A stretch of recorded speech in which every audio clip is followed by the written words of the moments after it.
Salam sehat semuanya. Baiklah, kami dari kelompok 4 akan mempresentasikan materi kami tentang the methods of the material of demographics.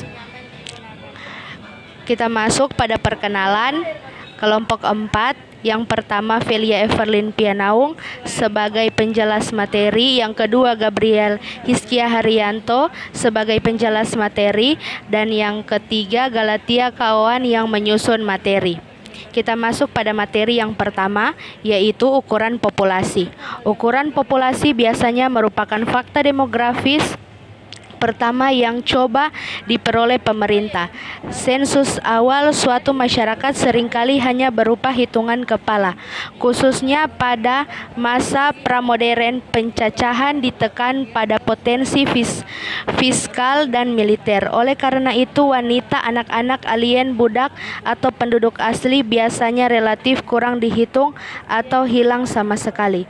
Kemudian, konsep penduduk. Konsep penduduk yaitu secara umum sensus modern dirancang untuk memasukkan total populasi suatu daerah. Konsep ini tidak disederhanakan, yang memungkinkan pertama kali muncul pada dua tipe ideal dari jumlah populasi ide facto dan de jure. Yang pertama terdiri dari semua orang yang benar hadir di area tertentu pada waktu tertentu. Yang terakhir lebih ambigu. Ini terdiri dari semua orang yang termasuk ke suatu daerah pada waktu tertentu berdasarkan tempat tinggal resmi, tempat tinggal biasa, atau kriteria serupa. Dalam praktiknya, sementara sensus modern menyerukan salah satu dari tipe ideal ini dengan modifikasi tertentu, sulit untuk menghindari campuran dari kedua pendekatan tersebut. Kemudian isu terkait praktik nasional khusus. Yang pertama, praktik nasional. Yang kedua, pernyataan grup tertentu. Yang ketiga, standar internasional. Yang keempat, bukti seseorang. Yang kelima, metode pencacahan. Kemudian sensus tahun Amerika Serikat. Konstitusi Amerika Serikat mensyaratkan dalam pasal 1 bagian 2 dan 3 hanya bahwa perwakilan akan dibagikan di antara beberapa negara bagian yang memungkinkan termasuk dalam persatuan ini menurut jumlah masing-masing. Kemudian definisi tempat tinggal biasa yang akan dipaparkan oleh Gabriel Hiskia Haryanto. Selamat malam teman-teman, selamat pagi teman-teman, dan selamat siang teman-teman. Saya akan membawakan materi yang berjudul definisi tempat tinggal biasa. Pengertian tempat tinggal biasa sendiri bukanlah perkara sederhana dan responden. Tempat tinggal yang biasa adalah tempat di mana dia tinggal dan tidur hampir sepanjang waktu atau tempat yang dianggap sebagai rumahnya yang biasa. Pencacahan penduduk khusus, anggota angkatan bersenjata di Amerika Serikat, mahasiswa, orang di institusi, orang yang tidak memiliki tempat tinggal biasa, orang Amerika di luar negeri, warga negara asing untuk sementara di Amerika Serikat.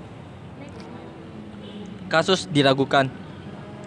Populasi rumah tangga, alokasi kelompok-kelompok khusus ini dapat berdampak besar pada jumlah penduduk di wilayah geografis dan tertentu.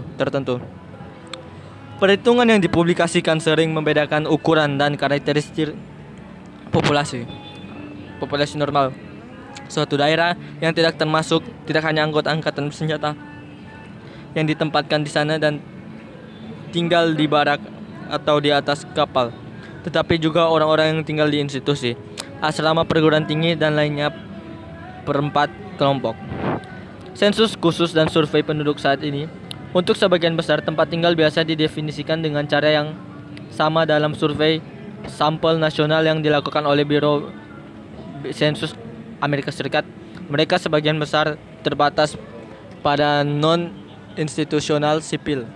Pengecualian penting adalah suplemen bulan Maret untuk survei penduduk saat ini. CPS menggunakan aturan kependudukan yang berbeda untuk menghitung mahasiswa mereka dihitung di rumah orang tua mereka. Referensi waktu sebagaimana dicatat oleh Perserikatan Bangsa-Bangsa, dua ciri penting dari sensus penduduk adalah keserentakan dan periodisitas yang ditentukan. Simultanitas mengacu pada penetapan waktu referensi sensus yang ditetapkan di mana data sensus akan dikumpulkan dan dicatat. Pertimbangan pelaksanaan sensus penduduk secara de facto di suatu daerah juga dapat mempengaruhi pilihan waktu dan hari sensus tertentu karena penduduk tersebut dapat mengalami fluktuasi harian dan musiman. Sensus nasional tidak boleh dilakukan oleh awak pencacah distrik lain yang saat menyelesaikan pekerjaannya atau secara umum. Pencacahan dimulai pada tanggal yang berbeda di berbagai bagian negara. Dalam beberapa kasus, upaya serius dilakukan untuk menyelesaikan pencacahan dalam waktu sehari. Namun, sensus satu hari biasanya ternyata ideal atau kiasan. Pencacahan satu hari seringkali dilokalisasi dalam cakupan, misalnya difokuskan hanya pada wilayah geografis tertentu. Berdasarkan informasi yang dikumpulkan sebelumnya, yang diperbarui pada hari sensus atau dibawa ke hari-hari berikutnya. Kelengkapan cakupan yang diberikan oleh sensus modern sangat dipengaruhi oleh tingkat pengecualian yang disengaja atau tidak disengaja. Akhirnya beberapa orang akan secara sengaja atau tidak sengaja dikeluarkan dari populasi seperti yang didefinisikan. Sementara yang lain akan dihitung secara tidak tepat. Kelalaian resmi menurut desain kemudian akan dibahas secara terpisah dari net under-numeration atau over-numeration yang cenderung terjadi sampai batas tertentu dalam menghitung populasi yang cukup besar. Pengecualian dan duplikasi individu dan rumah tangga. Beberapa pemahaman tentang survei lapangan akan mengkonfirmasi fakta bahwa tidak mungkin menghitung untuk area berukuran sedang dengan kekuratan mutlak. Dua jenis kesalahan utama mempengaruhi akurasi cakupan sensus: kesalahan penghitungan dan kelalaian. Kelalaian mencakup semua orang yang tidak dihitung tetapi seharusnya dihitung. Kesalahan penghitungan mencakup pencacahan yang salah seperti orang yang dihitung dua kali, dihitung di lokasi geografis yang salah, atau dihitung ketika dia tidak memenuhi syarat untuk disertakan. Metode evaluasi cakupan sensus dua jenis. Metode umum digunakan untuk mengevaluasi cakupan sensus. Mikro. Metode tingkat mikro di mana kasus-kasus individu yang disebutkan dalam sensus dicocokkan dengan catatan atau makro. Metode tingkat makro di mana data sensus agregat dibandingkan dengan perkiraan agregat lain dari populasi.